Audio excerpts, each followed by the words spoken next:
नमस्कार साथियों, मैं दीपक कुमार आज फिर आया हूँ आपके सामने एक नए विचार और एक नए अनुभव के साथ। साथियों, आज मैं बात करना चाहूँगा आपके साथ कर्म फल के बारे में। कई बार क्या होता है साथियों, हमारे साथ ऐसा होता है कि हम सारे काम अच्छे करते हैं, सबका भला सोचते हैं, किसी का बुरा भी नहीं सोचते, दान पुण्य भी करते हैं, एक सादा जीवन जीते रहते हैं अपने। फिर भी कई बार क्या होता है, हमारे जीवन के अंदर दुख आ जाते हैं और दुख और तकलीफ़ आने के ऊपर हम सोचते हैं कि जब मैंने किसी का बुरा किया ही नहीं, किसी का दिल दुखाया नहीं, तो मेरे साथ आखिर ऐसा क्यों हो रहा है, ये दुख ये कैसे आ गया। कई दफ़ा तो हम बहुत ज़्यादा परेशान भी हो जाते हैं, गलत गलत विचार हमारे मन में भी आने लग जाते हैं कि इतना अच्छा अच्छा करने के बावजूद भी मेरे साथ ऐसा हो रहा है, तो मैं इतना अच्छा क्यों बनूं। और कई लोग तो अपनी राह से भी भटक जाते हैं। तो साथियों, इसी के ऊपर मैं आपको एक बात बताना चाहूँगा कि एक बार क्या होता है कि दो भाई होते हैं। तो जो बड़ा भाई होता है वो चोरी चकारी करता है, डाका डालता है, और जो छोटा भाई होता है वो संत होता है, घर में पूजा पाठ करता है, ईमानदारी से अपना जीवन यापन करता है, सभी का भला सोचता है, सदैव भगवान का भजन में मगन रहता है। तो बड़ा भाई है वो छोटा भाई को अक्सर आकर ऐसे चिढ़ाता रहता था कि देख, तू भगवान की भक्ति करता है, भगवान को मानता है, फिर भी तेरे पास क्या है, तू मुश्किल से अपने दो वक्त की रोटी चला पा रहा है। मेरे को देख, मैं चोरी चकारी करता हूँ फिर भी मेरे बच्चे आज सुखी हैं, मेरी बीवी कितने गहने पहनती है, मेरे पास हर सुख सुविधा है। ऐसा अक्सर उन दोनों के बीच में बातचीत चलती है। छोटा भाई बड़े भाई को कहता है कि भाई, मेरे को तो ईमानदारी का ही खाना है, यही मेरे लिए अच्छा है, भगवान का भजन करता हूँ, हम सब सुखी रहते हैं, हमें किसी प्रकार की कोई कमी नहीं है, तुम्हें देखने से लगता है हमारे भगवान पे पूरी श्रद्धा है, भगवान हमारा पूरा साथ देते हैं, वो हमारे लिए सब कुछ पूर्ण करते हैं, जितना हमें खाने के लिए चाहिए वो मिलता है, कपड़े सब मिलते हैं, ऐसा नहीं है कुछ। ऐसे दोनों भाई आपस में एक दिन बात करते रहते हैं। तभी उनको पता चलता है कि गांव के अंदर एक बहुत बड़े संत महात्मा आए हुए हैं। लोग उनके पास जा जा के अपनी समस्याएं पूछते हैं और उनका निवारण लेके आते हैं। तो दोनों भाई भी विचार करते हैं कि चलो हम भी चलते हैं, उनके पास पूछ के आते हैं कि हमारे साथ ऐसा क्यों हो रहा है कि एक चोरी करता है, गलत काम करता है, फिर भी वो इतना सुखी है, उसके पास सारी सुख सुविधा है, और जो ईमानदारी से जीवन यापन कर रहा है वो मुश्किल से दो वक्त का ही अपना खाना खा पा रहा है। दोनों भाई संत के पास पहुंच जाते हैं, जाके संत को प्रणाम करते हैं और कहते हैं, महाराज, हमारी एक छोटी सी एक सवाल था जिसका आप जवाब दे दो तो हमारे पर बहुत कृपया होगी। तो संत थोड़ा मुस्कुराते हैं और पूछते हैं, हाँ बताओ। तो छोटा भाई हाथ जोड़ के कहता है कि महाराज, मैं पूरा भगवान की भक्ति करता हूँ, ईमानदारी से अपना जीवन यापन करता हूँ, परंतु मेरे बस मुश्किल से ही गुजारा चल पाता है। और ये मेरा बड़ा भाई है, ये मेरे को रोज़ आके चिढ़ाता है कि देख, मेरे पास सब कुछ है, सारी सुख सुविधा है, मेरे बच्चे कितने अच्छा पहनते हैं, खाते हैं, ये चोरी चकारी करता है, गलत काम करता है, फिर भी ये सुखी है। तो संत थोड़ा मुस्कुराते हैं। संत तो त्रिलोकदर्शी होते हैं, उनको सारा पता रहता है आगे पीछे का। तो वो उन दोनों भाई को कहते हैं कि तुम जाओ और पूरा दिन भर कल तुम्हारे साथ जो भी घटनाएं हों वो मेरे को आके बताना, कल शाम को तुम फिर आना। दोनों भाई घर आ जाते हैं। छोटा भाई अपने राम के नाम लेके अपना भजन करके खाना वाना खा के सो जाता है। सुबह दोनों भाई खुशी से अपने घर से तैयार होकर निकलते हैं। बड़ा भाई जाता है, आज मैं बड़ा डाका डालूंगा, छोटे भाई को दिखाऊंगा कि मैं देख कितना धन लेके आया हूँ। तो बड़ा भाई जैसे ही थोड़ा दूर चलता है, उसको रास्ते के अंदर एक बहुत बड़ा हीरा मिल जाता है पड़ा हुआ। बड़ा भाई खुश हो जाता है, देखता है कि आज तो वाह, चोरी नहीं करनी पड़ी, मेरी किस्मत कितनी अच्छी है कि मेरे को तो बिगड़ चोरी किए ये हीरा मिल गया, और हीरा इतना मूल्य है कि मैं अपना जीवन यापन आसानी से कर लूँगा, वाह मेरी तो किस्मत खुल गई। वो हीरा लेके वो खुशी से वापस अपने घर आ जाता है।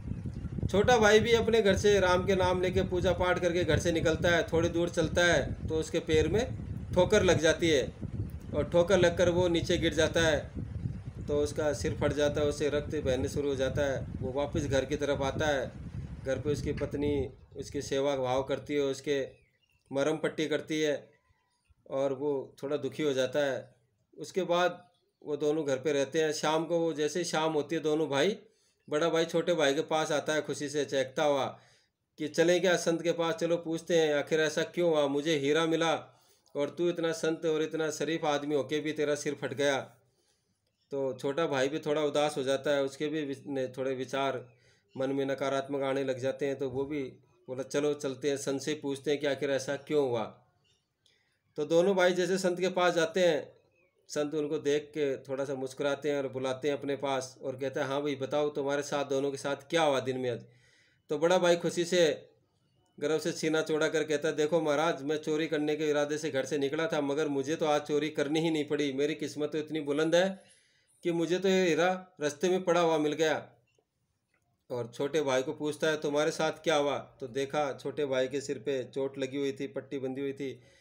तो छोटे भाई ने कहा महाराज क्या बताऊँ, आप खुद ही देख लो, मैं तो जैसे ही घर से बाहर निकला ठोकर लगी और मेरा सिर फट गया।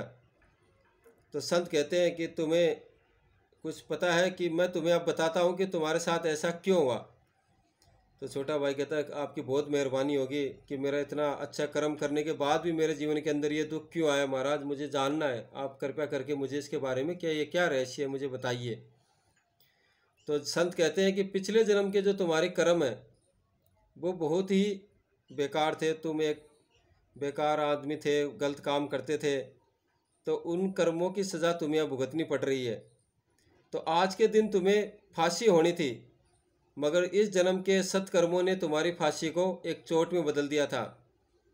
तुमने इस जन्म के अंदर बहुत अच्छे अच्छे काम किए, भगवान के भजन किए, भक्ति की, तो तुम्हारे जो फांसी होनी थी वो टल गई, वो तुम्हें एक चोट में ही सहन करके रह जाना पड़ा। और तुम्हारा जो बड़ा भाई है इसने पिछले जन्म में एक दानी पुरुष था, ये अपने ज़िंदगी के अंदर इसने अच्छे ही कर्म किए थे। इस जन्म के अंदर आकर इसने चोरी चकारी शुरू कर दी।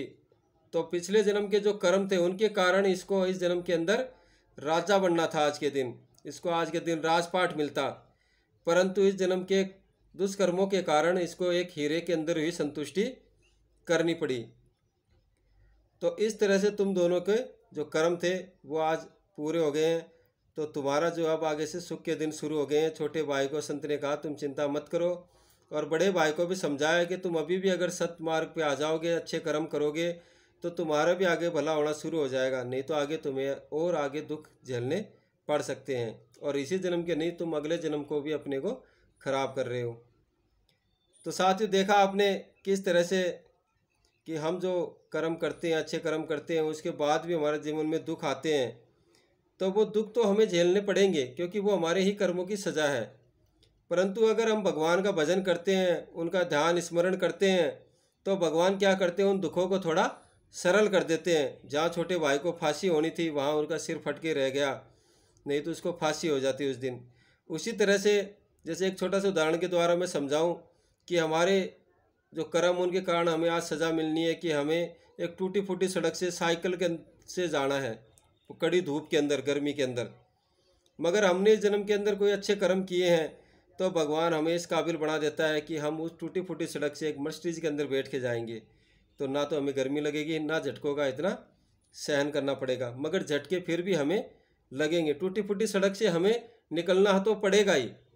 तो इसी प्रकार से हमें दुख तो झेलने ही पड़ेंगे, मगर उन दुखों को भगवान क्या करते हैं, थोड़ा सरल बना देते हैं। इसलिए हमेशा सत्कर्म करते रहें, जो दुख आए उनको सहन करें, क्योंकि जीवन एक संघर्ष है। तो संघर्ष तो हमें करना ही पड़ेगा दोस्तों, मेहनत तो करनी ही पड़ेगी। और भगवान भी कहते हैं कि कर्म करोगे तभी आपको फल मिलेगा।